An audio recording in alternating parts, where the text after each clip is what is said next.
ሁለቱንም ጡት ነው ያስቆረጥከው? አዎ መጀመሪያ አንዱን ከአመት በኋላ ደግሞ ሁለተኛውን ደገም። አንደኛው መቼ ነው ያስቆረጥከው? የዛሬ አመት ከአራት። እሺ አንደኛውስ? በቀደማውን 15 ቀን 20 ቀን ማለት። እግዚኦ መሐረነ ክርስቶስ። እጇ ላይ ጨበጥኳት ወስጄ ብሯ በተን 10 ሚሊዮን ብር ባንዴ በተን። ሰለባችሁ? እኛ እንኖርበታለን ገና። አዎ አሁን ስትገባ ስትወጣ በምን ነው የምትቀኑት እንዴ? ዝንጥ ሰው ሰርጀሪ ተሰርቶ በሶስት ቀን እንዲያምሮበት ይወጣል። ስታምር ዝንጥ ብላ መብራን አሳልፋኛለች ታች መድኃኒዓለም አሳልፎኛል ምንም አልሆንም ትላለች። ፊታችን ላይ ትነዳለች። ፊታችን ላይ አብቶ በቃ ሁሉ ነገሯ እናውቀዋለን፣ እድሏን እናውቀዋለን። በእግራችሁም ብትሄዱ ይቀናሉ፣ መኪናም ብትነዱ ይቀናሉ፣ ብትታመሙም ይቀናሉ። ለምን አልሞታችሁም ተብላችሁ። የሰው ነገር በጣም አስቸጋሪ ነው። ደብተራ ማለት ደብተራ ነው ያለነው። ቆመን ነው የምናድረው። አንተኛም ለሷ አንተኛም እስክትሞት አንተኛም። ብዙዎቻችሁ በመተትም ብትጠቁት በተወለዳችሁበት ባደጋችሁበት በኖራችሁበት አካባቢ በመታውቁት ማህበረሰብ ውስጥ እሱ እኮ የትም አይደርስም፣ እሷ እኮ የትም አትደርስም፣ አይረቡም፣ አትረባም ዝም ብሎ ነው ተብላችሁ የሆነ ቁም ነገር ላይ ስትደርሱ ከፍ ስትሉ ባለጸጋ ስትሆኑ ወይ የተለየ ነገር ስታገኙ እዛ አካባቢ ላይ ያለ የጎረቤት ሊሆን ይችላል፣ የጓደኛ ሊሆን ይችላል፣ የቅርብ ሰው ሊሆን ይችላል፣ በመቀኝነት ይነሳል፣ እጁን ለመተት ይዘረጋል። እዛ ሰፈር ግን ያደገችበት ሰፈር እኮ ነው። 20 መኪና ቆማ ስራ ትሰራለች፣ ውሃ ትሸጣለች፣ ምን ትላለች። እና አንፈልግም እኛ ሰፈር እዛ ሆና እንደሷ አይነት ደም አልባ ሰማዕታት አሉ። ደማቸውን ሳያፈሱ መከራ የሚቀበሉ አሉ። እግዚአብሔር የሚደርስባችሁን መከራ ፈተና ይቆጥራል፣ ይሰፍራል፣ ዋጋ ይሰጣችኋል። ይብላኝ ለነሱ። እግዚአብሔር ፊት ስትቆሙ እናንተ ቀና ትላላችሁ፣ እነሱ ያፍራሉ።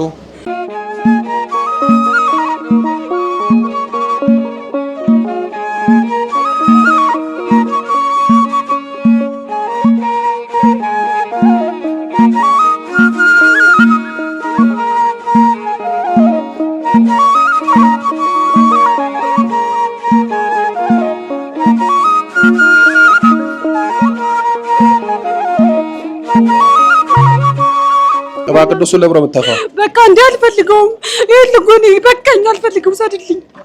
በቃኝ። ገና በደንብ ግታለሁ። እሺ በስላሴ ይዣለሁ። ማን ያለው? ደብተራ አልተዋለችን። እሷ ናት አልተዋለችን። ምን አድርጋ ነው አልተዋለችን? ፊታችን ላይ ትቀየራለች፣ ፊታችን ላይ ትነዳለች፣ ፊታችን ላይ አብቶ በቃ ሁሉ ነገሯ እናውቀዋለን፣ እድሏን እናውቀዋለን። ሰንበት ተማሪ ነበረች። ከዛ በኋላ አቋረጥኳት። በቃ ይቅርብሽ እላታለሁ፣ ትተዋለች። ከዛ ደግሞ ትጸልያለች፣ ታለቅሳለች፣ መጽሐፍ ቅዱስ። ከዛ ካንሰሩንን መጣ ታዲያ እዚህኛው ላይ ይሄኛውንም ሁለቱንም አስቆረጥን። ሁለቱንም ጡት ነው ያስቆረጥከው? አዎ መጀመሪያ አንዱን ከአመት በኋላ ደግሞ ሁለተኛውን ደገምኩት። አንደኛው መቼ ነው ያስቆረጥከው? የዛሬ አመት ከአራት። እሺ አንደኛውስ? በቀደማውን 15 ቀን 20 ቀን ማለት። እግዚኦ መሐረነ ክርስቶስ። ገና ስንት እድል አላት ዋቅቶኝ ነው ለራሴ በቃ። አሁን ስትገባ ስትወጣ በምን ነው የምትቀኑት እንዴ? ዝንጥ ሰው ሰርጀሪ ተሰርቶ በሶስት ቀን እንዲያምሮበት ይወጣል። ስታምር ዝንጥ ብላ መብራን አሳልፋኛለች ታች መድኃኒዓለም አሳልፎኝ ምንም አልሆንም አልሞትም ትላለች። ዝንጥ ብላ ትገባለች፣ ትወጣለች። በቃ ይሄም ያበሳጫቸዋል፣ ያስቀናቸዋል። አዎ መኪና ትነዳለች፣ ሰው ትረዳለች። ማታረጉ የላትም ባክቷት። ምን ቆይ መኪና እሷ ብቻ ነች እንዴ ነዳችሁ? ሰው ሁሉ ይነዳል። አይ እዛ ሰፈር ግን ያደገችበት ሰፈር እኮ ነው። 20 መኪና ቆማ ስራ ትሰራለች፣ ውሃ ትሸጣለች፣ ምን ትላለች። እና አንፈልግም እኛ ሰፈር እዛ ሆና እሷ አይሆንም። እሱን ተውራውን ወይ ጉድ። በእግራችሁም ብትሄዱ ይቀናሉ፣ መኪናም ብትነዱ ይቀናሉ፣ ብትታመሙም ይቀናሉ። ለምን አልሞታችሁም ተብላችሁ። የሰው ነገር በጣም አስቸጋሪ ነው። ላላወቀ ሰው ካንሰር ይላል። ከዚህ በፊት ያው ስለ መተት ባስተማርኩት ክፍል ውስጥ ደዌ በሽታ ስለሚሆን መተት በደንብ አስተምሬያለሁ። ግደለው ተብሎ የሚላከው ጠላወጊ ነው። ሽባ አድርገው እጅግሩን ሰራው ከቤት አታስወጣ በሚባለው ደግሞ የደንቃራ መተት ነው። ከዛ ደግሞ የበሽታ መተት አለ። ስትገባ አድፍጠ ዝም ብለ ግባ።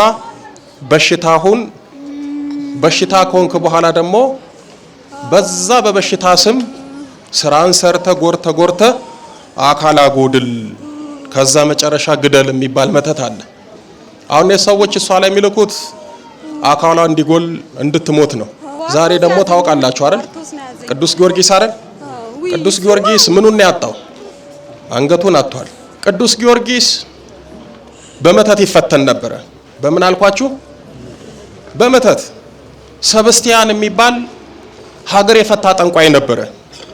ዱዲያኖስ ቅዱስ ጊዮርጊስን አሰቃይቶት 3 ጊዜ ገሎት አልሞት ሲለው በመጨረሻ ይሄንን ጠንቋይ ጠራው። በጣም የሚገርማችሁ ራሱ መተተኛ ሆኖ ይሄ ስራየኛ ጊዮርጊስ የተባለው ሰው አልሞት ብሎኛል፣ እስኪ ባካ አንተ ግደልልኝ፣ ነገር ግን ቅዱስ ጊዮርጊስን ከመግደል በፊት እስኪ እንደው እንዴት እንደምትገድል ያንተ መተት ያንተ ስራይ እንደሚሰራ እስኪ አንድ ታምር አሳየኝ አለው። ሰብስቲያን የተባለው መተተኛ ጠንቋይ ለዱዲያኖስ አንድ ታምር አሳየው። ንጉሱ ካላቸው ከላሞች ውስጥ አንዷ እንድትመጣ አደረገ። በጣም የሚገርማችሁ ያቺ ላም ከመጣች በኋላ ይሄ ጠንቋይ ሰው ወደ ላሚቷ ጠጋለና ልክ ሚስጥር እንደሚናገር ሰው በዛች ላም ጆሮ ጠጋ ብሎ ሹክ ሲላት ላሟ ለሁለት ተሰነጠቀች። ይህንን ዱዲያኖስ ሲያይ በስማም ይሄማ ቅዱስ ጊዮርጊስን አመድ ያደርጋል፣ ላሟን እንዲህ የሰነጠቀ ቅዱስ ጊዮርጊስንማ ከዚህም የበላይ ይሰነጣጥቋል ብሎ ደስ አለው። በል ስራ አለው። ቅዱስ ጊዮርጊስ ተጠራ። ይሄ ሰብስቲያን የተባለ ጠንቋይ መተቱን፣ ድግምቱን፣ እጽዋቱን አመጣ። ከዛ የሰይጣንን ስም የከፋ ያጋንንትን ስም እየጠራ በዚያ ደገመና መርዙን በጠበጠና ሰጠው። መርዙ አንጀት ቆራርጦ አንጀትን አናውጦ የሚገል ነበረ። ለቅዱስ ጊዮርጊስ ያ መርዝ ሲሰጠው በስላሴ ስም አማተበበት፣ በእግዚአብሔር ስም ብሎ ጭልጥ አድርጎ ጠጣ። በኋላ ሰብስቲያን የተባለው ጠንቋይ ቅዱስ ጊዮርጊስን ሲመለከት ቅዱስ ጊዮርጊስ እንደ ጨረቃ ደመቀ፣ እንደ ፀሐይ ፈነደቀ። ይሄንን ሲያይ ጠንቋይ በጣም ገረመው። ከዛ ምን አለ? በእውነት በቅዱስ ጊዮርጊስ አምላክ አምኛለሁ፣ ከዚህ በኋላ ጥንቁልናዬን ትቻለሁ አለ። ሰብስቲያን የተባለው ጠንቋይ አንድ ታምር አየ። የሱ መርዝ መተት ጊዮርጊስን እንዳልገደለው ሲያውቅ በክርስቶስ አመነ። ጊዮርጊስ የተፈተነው ከውጭ ባሉት መተት ነው። ዛሬኛ የምንፈተነው በውጭም በውስጥ ነው። ከዛ አመነ፣ ተጠመቀ። በጣም የሚገርማችሁ ይሄ ጠንቋይ ስለ ኢየሱስ ክርስቶስ እንደ ቅዱስ ጊዮርጊስ መሰከረ፣ ተናገረ። ለዱዲያኖስ ቅዱስ ጊዮርጊስን ገላለሁ ብሎ የተስማማው ሰው በመጨረሻ ዱዲያኖስ ራሱን ሰብስቲያንን ገደለው፣ በሰማዕትነት አረፈ። ጥር 23 ቀን በሰማዕትነት አረፈ። ይህንን የምነግራችሁ የቀደምት የነበሩት ቅዱሳን አባቶቻችን በመተት ይፈተናሉ፣ ይሞከራሉ። እግዚአብሔር ከነሱ ጋር ስለሆነ ምንም አይሆኑም። የተጎዱት ደግሞ ሰማዕታት ናቸው፣ ክብር ነው የሚያገኙበት። ከዚህ በፊት ተናግሬያለሁ። ቅዱስ ላሊበላን የገዛ እህቱ ንግስናውን ለመቀማት በሱ ለመቀመጥ ብላ ቅዱስ ላሊበላን በጠላ መርዝ ወይም መተት አጠጥተዋለች። በነገራችን ላይ ቅዱስ ላሊበላ በእህቱ በደረሰበት መተት ጥቃት ሞቶ ለ3 ቀን ነፍሱ ከስጋው ተለይታ እዛ ሄዶ ክርስቶስ ፊት ቀርቦ ወዳጄ ቅዱስ ላሊበላ ሆይ አንተ አትሞትም፣ ሕያው ነህ፣ ዓለም ባንተ ይጠራል፣ ብዙ ታምራት ትሰራለህ፣ ሂድ ብሎ ነፍሱን ከስጋው መልሶ እነዛን 11 ውቅር አብያተ ክርስቲያናት የሰራው ከመተት ከሞተ በኋላ ተነስቶ ነው። በመተት ብዙ መከራ የሚደርስባችሁ ሰዎች እንደሱ አይነት ደም አልባ ሰማዕታት አሉ። ደማቸውን ሳያፈሱ መከራ የሚቀበሉ አሉ። እግዚአብሔር የሚደርስባችሁን መከራ ፈተና ይቆጥራል፣ ይሰፍራል፣ ዋጋ ይሰጣችኋል። ይብላኝ ለነሱ። እግዚአብሔር ፊት ስትቆሙ እናንተ ቀና ትላላችሁ፣ እነሱ ያፍራሉ። እናንተ ትሸለማላችሁ፣ ትሾማላችሁ፣ እነሱ ደግሞ ወደ ሲኦል ይወርዳሉ። ለየትኛው ጊዜ ነው? አሁን እሷንም በመተት ለመግደል ሞከሩ። አካሏ ቢጎል እንደ ጊዮርጊስ ምን ታገኛለች? ሰማዕትነት ክብር ታገኛለች። ብዙዎቻችሁ በመተት የምትጠቁት በተወለዳችሁበት፣ ባደጋችሁበት፣ በኖራችሁበት አካባቢ በምታውቁት ማህበረሰብ ውስጥ እሱ እኮ የትም አይደርስም፣ እሷ እኮ የትም አትደርስም፣ አይረቡም፣ አትረባም፣ ዝም ብሎ ነው ተብላችሁ የሆነ ቁም ነገር ላይ ስትደርሱ፣ ከፍ ስትሉ፣ ባለጸጋ ስትሆኑ፣ ወይ የተለየ ነገር ስታገኙ እዛ አካባቢ ላይ ያለ የጎረቤት ሊሆን ይችላል፣ የጓደኛ ሊሆን ይችላል፣ የቅርብ ሰው ሊሆን ይችላል፣ በምቀኝነት ይነሳል፣ እጁን ለመተት ይዘረጋል። እሷም የአካባቢ ሰው ነው እንግዲህ ይሄንን ያደረገው። አሁን ብንጠይቅ እንዳንገራል ምንም አይሰራ። እሺ ሁለቱንም ጡት አስቆረጥክ? አዎ። ምን ልታረጋት ነበር መጨረሻ ላይ ወደ ማጸለይድ ጉሮሮዋን ራሱ ድምጿን እየዘጋሁት እጇን ይኸው ይሄንን እንደዚህ ኬሞ ምናምን ጨረሩ እንደዛ አድርጌ መጨረሻ ላይ ትሞታለች። ምን ትሆናለች? አንተ ደግሞ እግዚአብሔር ይመስገን አልሞተችም። ይኸው ተመስገን እያለች ነው። እሷማ ታስጠላለች። ባርቶስ ነው ምናምን የሚል ደግሞ በቀደም ጀምራ እዛ በቃ እንዴት እንደሚያረገኝ እንዳትጸልይ እንቅልፋስ ወስዳት አለው። ሌሊት ቅዱስ ሩፋኤል ቀስቅሰኝ ብላ ትተኛለች። ከዛ ወይ የሆነ መማረግባትና እንዳትጸልይ ያረጋታለሁ።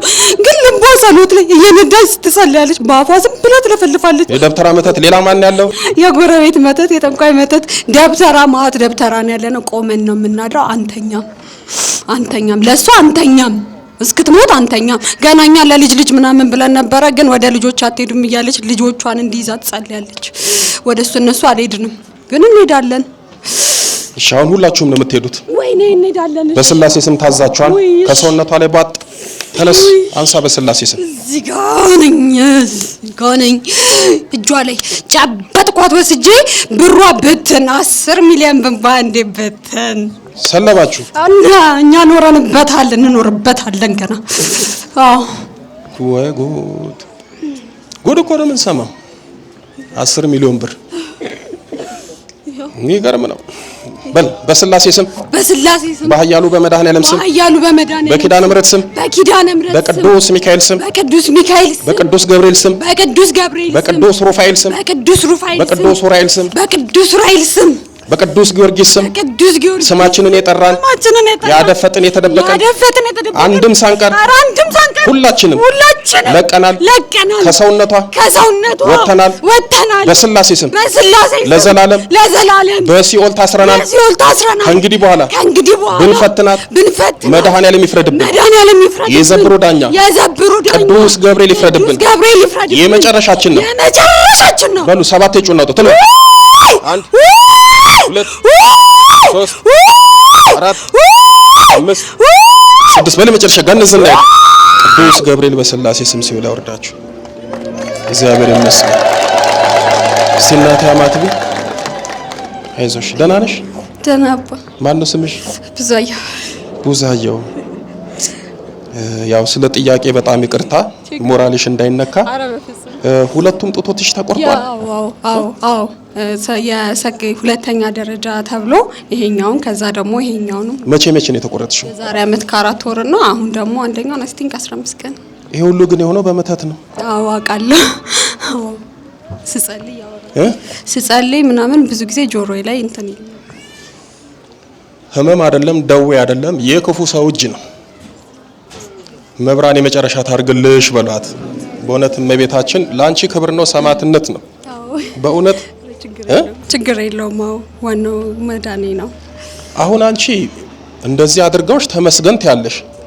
ሰው ካንቺ ሳይብስ ያማራል። እንደው ምንድነው የምታስተላልፊው መልእክት? በእውነት እግዚአብሔርን ከጠራነው አጠገባችን ነው ያለው እና ሁል ጊዜ ከኔ ጋር ነው ላለው። እኔ እግዚአብሔር አይተወኝም እላለሁና እውነትም አልተወኝም። እኔ ሰንበት ተማሪ ነበርኩና መብራን ሁሌም በብዙ ነገሮች ስላሳለፈችኝ ይሄም ለኔ ትንሹ ፈተና ነው። እግዚአብሔር ይመስገን። ግን ደግሞ በጣም ምርጥ ምቀኛለሽ። አዎ እግዚአብሔር ልቦና ይስጣቸው። ለንስሐ ሕይወት እግዚአብሔር ያብቃቸው። የከፉ በጣም አደገኛ ምቀኞች ነው ያሉባት። መብራን ወላዲት አምላክ ኪዳነ ምሕረት አትለይሽ፣ የመጨረሻ ታድርግልሽ። መብራንን እልል ብላችሁ አመስግኑላት።